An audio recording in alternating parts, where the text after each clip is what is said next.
بسم اللہ الرحمن الرحیم۔ آج مراکز علم کا تیسرا لیکچر ہے۔ پہلے پڑھیں گے علم التجوید۔ تجوید کا تعارف۔ تجوید کا لغوی معنی یہ جودہ یجودو سے باب تفعیل کا مصدر ہے۔ اس کے معنی خوبصورت کرنا، عمدہ کرنا اور نکھارنا ہے۔ تجوید کی اصطلاحی تعریف: ایسے اصول و ضوابط کا علم جن کے ذریعے حروف قرآنیہ کے مخارج اور صوتی صفات کو جانا جائے۔ تجوید کا موضوع: تجوید کا موضوع عربی زبان کے حروف تہجی ہیں۔ تجوید کے بارے میں حکم قرآنی کا بیان۔ تجوید کے بارے میں حکم قرآنی ہے وَرَتِّلِ الْقُرْآنَ تَرْتِیلًا، سورہ مزمل آیت نمبر 4، اور قرآن کو خوب ٹھہر ٹھہر کر پڑھو۔ سورہ البقرہ آیت نمبر 121، الذین آتیناہم الکتاب یتلونہ حق تلاوتہ، ایسے لوگ بھی ہیں جنہیں ہم نے کتاب دی، وہ اسے اس طرح پڑھتے ہیں جیسے پڑھنے کا حق ہے۔ تجوید کا فقہی حکم: علم تجوید کا پڑھنا فرض کفایہ ہے، یعنی ما یجوز بہ الصلاۃ، اتنا علم حاصل کرنا ضروری ہے جس سے نماز صحیح طریقے سے ادا ہو جائے۔ تجوید کا مرکز و محور: علم تجوید کا مرکز و محور تین چیزیں ہیں: نون ساکن، نون تنوین اور میم ساکن۔ ترجمہ و تفسیر: اللہ کی محبت اس کے نبی صلی اللہ علیہ وآلہ وسلم کی اتباع کے بغیر ممکن نہیں ہے۔ سورہ آل عمران کی آیت نمبر 31، قُلْ إِن كُنتُمْ تُحِبُّونَ اللَّهَ فَاتَّبِعُونِي يُحْبِبْكُمُ اللَّهُ وَيَغْفِرْ لَكُمْ ذُنُوبَكُمْ وَاللَّهُ غَفُورٌ رَحِيمٌ۔ اے حبیب آپ فرما دیں اگر تم اللہ سے محبت کرتے ہو تو میری پیروی کرو، تب اللہ تمہیں اپنا محبوب بنا لے گا اور تمہارے لیے تمہارے گناہ معاف فرما دے گا، اور اللہ نہایت بخشنے والا اور مہربان ہے۔ سورہ توبہ کی آیت نمبر 120، اہل مدینہ اور ان کے گرد و نواح کے رہنے والے دیہاتی لوگوں کے لیے مناسب نہ تھا کہ وہ رسول اللہ صلی اللہ علیہ وآلہ وسلم سے الگ ہو کر پیچھے رہ جائیں، اور نہ یہ کہ ان کی جان مبارک سے زیادہ اپنی جانوں سے رغبت رکھیں۔ یہ حکم اس لیے ہے کہ انہیں اللہ کی راہ میں جو پیاس بھی لگتی ہے اور جو مشقت بھی پہنچتی ہے اور جو بھوک بھی لگتی ہے اور جو کسی ایسی جگہ پر چلتے ہیں جہاں کا چلنا کافروں کو غضبناک کرتا ہے، اور دشمن سے جو کچھ بھی پاتے ہیں خواہ قتل اور زخم ہو یا مال غنیمت وغیرہ، مگر یہ کہ ہر ایک بات کے بدلے میں ان کے لیے ایک نیک عمل لکھا جاتا ہے، بے شک اللہ نیکوکاروں کا اجر ضائع نہیں فرماتا۔ حضور نبی کرم صلی اللہ علیہ وآلہ وسلم کے بلانے پر ہر کام چھوڑ کر حاضر ہونے کا حکم۔ سورہ الانفال کی آیت نمبر 24، فرمایا اے ایمان والو، جب بھی رسول صلی اللہ علیہ وآلہ وسلم تمہیں کسی کام کے لیے بلائیں جو تمہیں جاویدانی زندگی عطا کرتا ہے تو اللہ اور رسول صلی اللہ علیہ وآلہ وسلم دونوں کی طرف فرما برداری کے ساتھ جواب دیتے ہوئے فوراً حاضر ہو جایا کرو، اور جان لو کہ اللہ آدمی اور اس کے قلب کے درمیان شان قربت خاصہ کے ساتھ حائل ہوتا ہے، اور یہ کہ تم سب بالآخر اس کی طرف جمع کیے جاؤ گے۔ سیرت الرسول صلی اللہ علیہ وآلہ وسلم۔ صحابہ کرام کا بیان سیرت۔ حضرت عثمان غنی رضی اللہ تعالی عنہ اسیر حسن مصطفیٰ صلی اللہ علیہ وآلہ وسلم۔ عشاق مصطفیٰ صلی اللہ علیہ وآلہ وسلم میں حضرت عثمان غنی رضی اللہ تعالی عنہ کو نسبت رسول صلی اللہ علیہ وآلہ وسلم کا جو منفرد اعزاز عطا ہوا، اس کا مظاہرہ صلح حدیبیہ کے موقع پر دیکھنے میں آیا۔ حضور نبی کرم صلی اللہ علیہ وآلہ وسلم نے انہیں اپنا ترجمان اور سفیر بنا کر مکہ معظمہ میں بھیجا کہ کفار و مشرکین سے مذاکرات کریں۔ کفار نے پابندی لگا دی تھی کہ اس سال رسول اللہ صلی اللہ علیہ وآلہ وسلم اور صحابہ کرام کو مکہ میں داخل نہیں ہونے دیں گے۔ امام بہقی السنن الکبریٰ میں اور قاضی عیاض الشفاء میں بیان کرتے ہیں کہ سیدنا عثمان غنی رضی اللہ تعالی عنہ مذاکرات کے لیے حرم کعبہ پہنچے تو انہیں بتایا گیا کہ اس سال آپ لوگ عمرہ نہیں کر سکتے، تاہم کفار مکہ نے بزام خیش رواداری برتتے ہوئے حضرت عثمان غنی رضی اللہ تعالی عنہ سے کہا کہ چونکہ آپ آ گئے ہیں اس لیے حاضری کے اس موقع کو غنیمت جانتے ہوئے اگر چاہیں تو ہم آپ کو طواف کی اجازت دیتے ہیں، لیکن انہوں نے کفار کی اس پیشکش کو ٹھکرا دیا۔ حضور صلی اللہ علیہ وآلہ وسلم کے بغیر طواف کرنا انہیں گوارا نہ ہوا، اس لیے انہوں نے لگی لپٹی رکھے بغیر کہا ما کنت لأطوف بہ حتی یطوف بہ رسول اللہ صلی اللہ علیہ وآلہ وسلم، میں اس وقت تک طواف کعبہ نہیں کروں گا جب تک رسول اللہ صلی اللہ علیہ وآلہ وسلم طواف نہ کر لیں۔ حضرت عثمان غنی رضی اللہ تعالی عنہ نے اپنے اس عمل سے مشرکین مکہ پر واضح کر دیا کہ ہم کعبہ کو حضور صلی اللہ علیہ وآلہ وسلم کے کہنے پر کعبہ مانتے ہیں، اور اس کا طواف بھی اس لیے کرتے ہیں کہ آپ صلی اللہ علیہ وآلہ وسلم اس کا طواف کرتے ہیں۔ انہوں نے کعبے سے اپنی جذباتی وابستگی اور عقیدت کو اہمیت نہ دی، حالانکہ اس کے دیدار کے لیے وہ مدت سے ترس رہے تھے، اور ہجرت کے 6-7 سال بعد انہیں یہ پہلا موقع مل رہا تھا۔ اگر وہ طواف کر بھی لیتے تو بادی و نظر میں یہ کوئی ایسا فعل بھی نہ تھا کہ جسے حضور صلی اللہ علیہ وآلہ وسلم نے منع فرما رکھا ہو کہ میرے بغیر طواف نہ کرنا، لیکن ان کے نزدیک سب سے زیادہ اہمیت نسبت رسول صلی اللہ علیہ وآلہ وسلم کی تھی، جس کے بغیر وہ کسی عمل کو کوئی وقت دینے کے لیے تیار نہ تھے، اور حضور نبی کرم صلی اللہ علیہ وآلہ وسلم کے ساتھ یہی نسبت ان کے ایمان کی بنیاد تھی۔ حضرت عثمان غنی رضی اللہ تعالی عنہ کا آقائے دو جہاں صلی اللہ علیہ وآلہ وسلم کے ساتھ تعلق عشق کی خود سپردگی اور وارفتگی کی حد تک پہنچا ہوا تھا۔ کتب احادیث میں ایک واقعہ مذکور ہے جسے امام احمد اپنی المسند میں بیان کرتے ہیں کہ حضرت عثمان غنی رضی اللہ تعالی عنہ ایک دفعہ مسجد کے دروازے پر بیٹھ کر گوشت کا لقمہ تناول کرنے لگے۔ لوگوں نے پوچھا حضرت یہ دروازہ گزرگاہ عام ہے، یہاں بیٹھ کر کھانا چے مانی دارد، یعنی کہ اس کا کیا مطلب ہے؟ حضرت عثمان جواب میں فرمانے لگے مجھے اور تو کچھ خبر نہیں، بس اتنا معلوم ہے کہ ایک بار میرے آقا و مولا صلی اللہ علیہ وآلہ وسلم نے یہاں بیٹھ کر اسی طرح لقمہ تناول فرمایا تھا، میں تو اس ادائے مصطفیٰ صلی اللہ علیہ وآلہ وسلم پر عمل کر رہا ہوں، یعنی اس سنت پر عمل کر رہا ہوں، اور اس وقت حضور نبی کرم صلی اللہ علیہ وآلہ وسلم کی یہی ادا میرے پیش نظر ہے۔ مسند احمد بن حنبل میں ہی مذکور ہے کہ ایک دفعہ حضرت عثمان غنی رضی اللہ تعالی عنہ نے وضو کیا اور اس کے بعد بغیر کسی وجہ کے مسکرانے لگے۔ کسی نے پوچھا آپ کس بات پر مسکرا رہے ہیں جبکہ آپ کسی سے گفتگو بھی نہیں کر رہے؟ فرمانے لگے مجھے کسی سے کیا غرض، میں نے ایک بار حضور نبی کرم صلی اللہ علیہ وآلہ وسلم کو اسی طرح وضو کرنے کے بعد مسکراتے دیکھا تھا، تو محبوب صلی اللہ علیہ وآلہ وسلم کی اسی ادا کو دہرا رہا ہوں۔ کسی صاحب دل نے اس حقیقت کی طرف اشارہ کرتے ہوئے کہا مجھے کیا خبر تھی رکوع کی، مجھے ہوش کب تھا سجود کا، تیرے نقش پا کی تلاش تھی کہ میں جھک رہا تھا نماز میں۔ اسی تعلق عشقی کا اظہار تمام صحابہ کرام رضی اللہ عنہم کی زندگی میں جھلکتا نظر آتا ہے۔ حضرت علی المرتضیٰ کرم اللہ وجہہ الکریم کا حضور صلی اللہ علیہ وآلہ وسلم سے تعلق عشقی۔ حضرت علی شیر خدا رضی اللہ عنہ کی تربیت براہ راست آقائے دو جہاں صلی اللہ علیہ وآلہ وسلم نے فرمائی تھی۔ بچوں میں سب سے پہلے دامن اسلام سے وابستہ ہونے والے سیدنا علی المرتضیٰ رضی اللہ عنہ ہی تھے۔ اس مقام پر سیدنا علی شیر خدا رضی اللہ عنہ کے اس قول کا ذکر ضروری ہے جس میں انہوں نے حضور صلی اللہ علیہ وآلہ وسلم کی زیارت کی لذت آفرین کیفیت کو بیان کر کے ثابت کر دیا کہ عظمت رسول صلی اللہ علیہ وآلہ وسلم کا پرچم سر بلند کرنا اور دل کی محراب میں اطاعت مصطفیٰ صلی اللہ علیہ وآلہ وسلم کی قندیل روشن رکھنا ہی ایمان کی اساس ہے۔ قاضی عیاض الشفا میں بیان کرتے ہیں کہ حضرت علی رضی اللہ تعالی عنہ سے ایک مرتبہ پوچھا گیا کہ آپ کی رسول خدا صلی اللہ علیہ وآلہ وسلم سے محبت کیسی تھی؟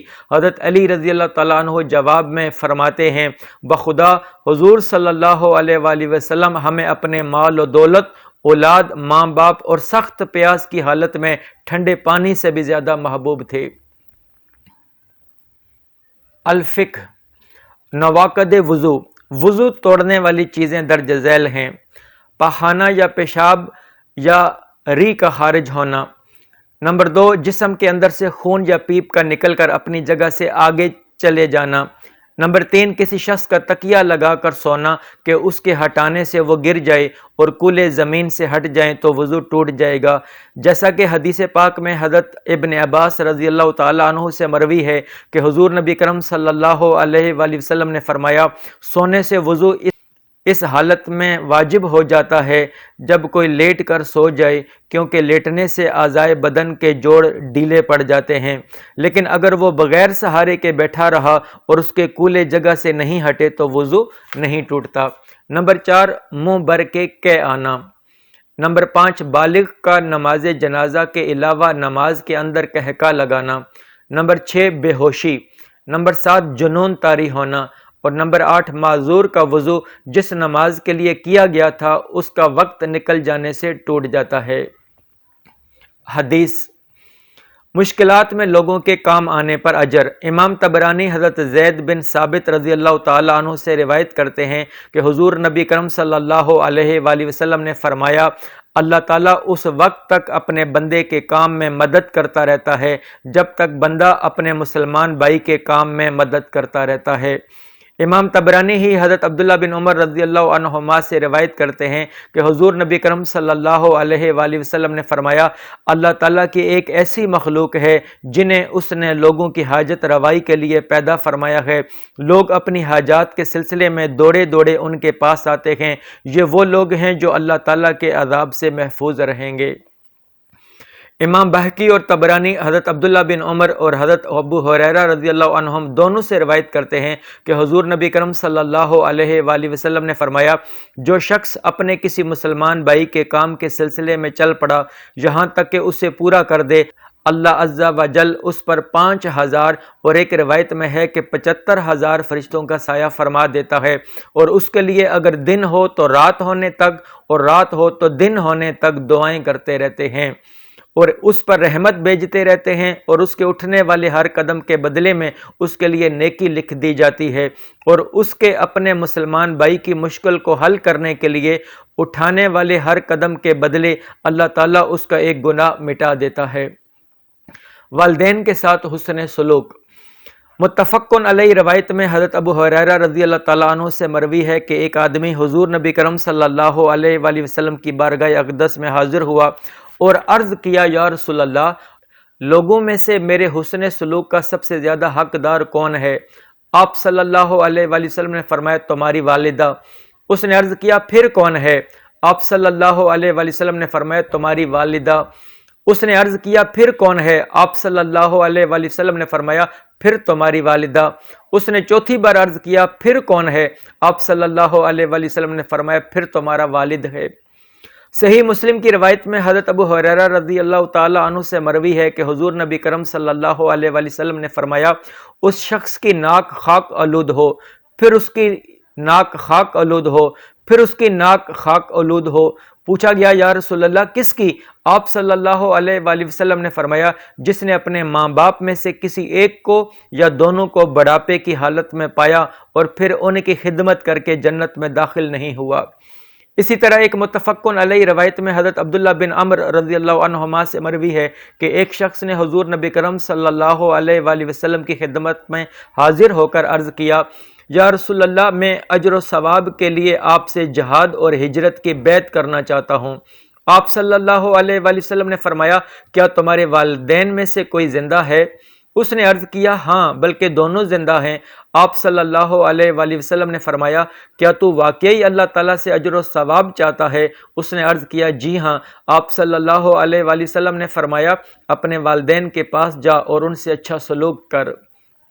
سنن ابن ماجہ کی روایت میں حضرت ابو امامہ رضی اللہ تعالی عنہ سے مروی ہے کہ ایک آدمی آیا، اس نے عرض کیا، یا رسول اللہ، والدین کا اپنی اولاد پر کتنا حق ہے؟ آپ صلی اللہ علیہ وآلہ وسلم نے فرمایا، وہ دونوں تیری جنت بھی ہیں اور دوزخ بھی، یعنی ان کی خدمت کر کے جنت حاصل کر لو یا نافرمانی کر کے دوزخ کے مستحق ہو جاؤ۔ افکار۔ امام ابو حامد الغزالی رحمۃ اللہ علیہ 505 ہجری میں ان کا وصال ہوا ہے۔ بحر العلوم حجت الاسلام ابو حامد محمد بن محمد الطوسی الشافعی الغزالی صاحب التصانیف کثیر اور حد درجہ ذہین و فطین شخصیت تھے۔ انہوں نے پہلے اپنے شہر میں علم الفقہ سیکھا، پھر ساتھی طلباء کے ہمراہ نیشا پور چلے گئے اور وہاں امام الحرمین کی شاگردی اختیار کی۔ وہ قلیل عرصے میں ہی فقہ میں ممتاز ہو گئے، علم الکلام اور مناظرہ میں بھی مہارت حاصل کر لی، حتیٰ کہ عین المناظرین کے منصب پر فائز ہو گئے۔ بعد ازاں دوبارہ طلب علم کی راہ لیتے ہوئے تصنیف و تالیف کا آغاز کیا تو ان کے شیخ امام الحرمین ابو المعالی کو خوشگوار حیرت میں مبتلا کر دیا اور وہ اس اعزاز پر آپ پر فخر کیا کرتے تھے۔ وہ اس وقت فرما روا کے پاس گئے تو وزیر نظام الملک نے ان کا استقبال کیا۔ وہ ان کے وجود مسعود سے خوش ہوئے اور اس کی موجودگی میں انہوں نے کبار علماء سے مناظرہ کیا، جس پر وہ حیران رہ گیا اور یوں ان کی شہرت زبان زد عام ہو گئی۔ نظام الملک نے مدرسہ نظامیہ بغداد کی تدریس کی ذمہ داریاں ان کے سپرد کر دیں۔ وہ اصول دین، علم الفقہ، علم الکلام اور حکمت پر مشتمل کتب کی تصنیف و تالیف میں مصروف ہو گئے۔ ان کے ذہنی بہاؤ نے انہیں علم الکلام کی پریشان کن اور قدموں کو پھسلا دینے والی دقیق ترین ابحاث میں داخل کر دیا۔ امام غزالی کی تخلیق میں اللہ رب العزت کا کوئی خاص راز پوشیدہ تھا، یوں انہیں علم و حکمت میں عظیم رتبہ ملا اور آپ مدرسہ نظامیہ میں چانسلر کے عہدے پر فائز ہو گئے۔ قابل ذکر بات یہ ہے کہ ان کی اعلیٰ فکری اور عملی خداداد صلاحیتوں نے انہیں روحانی علوم کی طرف متوجہ کیا تاکہ وہ اپنی روحانی بالیدگی اور تصفیہ قلب کا سامان کریں، آخرت کی طرف رجوع کریں اور عبادت الہیہ، اخلاص اور اصلاح نفس کا فریضہ سر انجام دیں۔ انہوں نے اسی زمانہ میں حج کیا اور بیت المقدس کی زیارت کی۔ بعد ازاں دمشق میں فقیہ نصر بن ابراہیم کی صحبت اختیار کی اور وہاں طویل مدت تک گوشہ نشین رکھے۔ انہوں نے کتاب الاحیاء، کتاب الاربعین، کتاب القسطاس اور کتاب المحق النظر تالیف کی۔ یوں انہوں نے اپنے نفس کے خلاف جد و جہد کرتے ہوئے اسے قناعت پر آمادہ کیا اور اس کے ساتھ ساتھ جہاد کرتے ہوئے شیطانی رعونت کو اٹھا کر پھینک دیا اور تقویٰ کی خلعت پہن لی۔ پھر کئی سال تک اپنے طریق کو تھامے علم کے محافظ اور مشتاق بن کر وطن لوٹے۔ امام محمد غزالی نے قاضی ابو الفتح الحاکمی الطوسی سے سنن ابی داؤد کا سماع کیا۔ انہوں نے ابن ابی عاصم کی کتاب المولد کی محمد بن احمد الخواری سے سماعت کی۔ حکیم الامت علامہ اقبال 1877 میں پیدا ہوئے اور 1938 میں وصال ہوا۔ اسلامی تاریخ کے دور جدید میں ڈاکٹر علامہ محمد اقبال کی شخصیت انتہائی اہمیت کی حامل ہے۔ انہوں نے ایک ایسے دور میں آنکھ کھولی جب مسلمان غلامانہ زندگی بسر کر رہے تھے اور غلامی نے ان کی قوت بصیرت چھین لی تھی، لہٰذا آپ نے قوم کو خواب غفلت سے جگانے اور غلامی کی زنجیروں کو توڑنے کا علم بلند کیا اور اپنے فلسفیانہ افکار و نظریات کی بدولت فکر اسلامی کی تشکیل نو کی۔ آپ کی شخصیت کے ان گنت گوشے ہیں جن سے ہر دور میں اہل بصیرت و فراست اپنی بساط کے مطابق استفادہ کرتے رہے ہیں۔ زیر نظر بحث میں آپ کے چند نمایاں فلسفیانہ ابحاث کو عصر حاضر کے تناظر میں پیش کیا جائے گا۔ آپ کے فلسفیانہ افکار و نظریات میں فلسفہ خودی، فلسفہ سیاست، فلسفہ تصوف، فلسفہ اجتہاد، فلسفہ تقدیر وغیرہ کو نمایاں اہمیت حاصل ہے۔ حاصل کلام اسلامی فکر کو آگے بڑھاتے ہوئے اقبال نے روحانی واردات، وحی و علم، تصور باری تعالی، حقیقت نماز، انسانی بقا و اختیار، اسلامی تہذیب و ثقافت اور اسلام میں اجتہاد جیسے موضوعات کو جدید فلسفیانہ طرز اسلوب مہیا کیا اور علم، دلیل، اعتماد و یقین، وسعت مطالعہ، گہرائی نظر اور قدرت بیان کے ساتھ پیش کیا جس کی نظیر ہمیں نہیں ملتی۔ آپ نہ صرف برصغیر پاک و ہند کے مسلم مفکرین کی صف میں بلکہ عالم اسلام کے عظیم فلسفیوں اور قائدین کے درمیان ایک بلند اور نمایاں مقام و مرتبہ رکھتے ہیں جنہوں نے اسلامی فکر و فلسفہ اور مسلم تاریخ و سیاست پر اپنی مثبت سوچ اور فکر کے گہرے نقش ثبت ہی نہیں کیے بلکہ عمل کی راہیں بھی متعین کیں۔ نظریاتی مسائل میں برصغیر کے مسلمانوں کی رہنمائی کے ساتھ ساتھ عالم اسلام کو درپیش فکری اور سیاسی مسائل کے حل کے لیے آپ نے اپنی زندگی کا بیش قیمت حصہ صرف کیا۔ آپ نے امت مسلمہ اور بالخصوص بر صغیر پاک و ہند کے نوجوانان ملت کے قلوب و اذہان کو اپنی فکر اور سوچ سے اتنا متاثر کیا کہ وہ احساس کمتری اور غلامی کی پستی سے نکل کر عملی میدان میں حقائق کا مقابلہ کرنے اور مسائل کا حل تلاش کرنے میں کامیاب ہو سکیں۔ بلا شبہ اقبال کا فکر و فلسفہ زمانے کے حدود و قیود سے ماورا ہمگیر نوعیت اور دور رس نتائج کا حامل ہے۔ ان کے افکار و نظریات آج بھی بدستور تاباں و درخشاں ہیں۔ ان کا منظوم کلام شعور و آگہی، جذبہ و وحدت اور تپش و حرارت سے معمور ہے، جس کو پڑھ کر مردہ دلوں میں زندگی کی لہر دوڑ جاتی ہے اور کچھ کر گزرنے کا جذبہ انگڑائیاں لینے لگتا ہے۔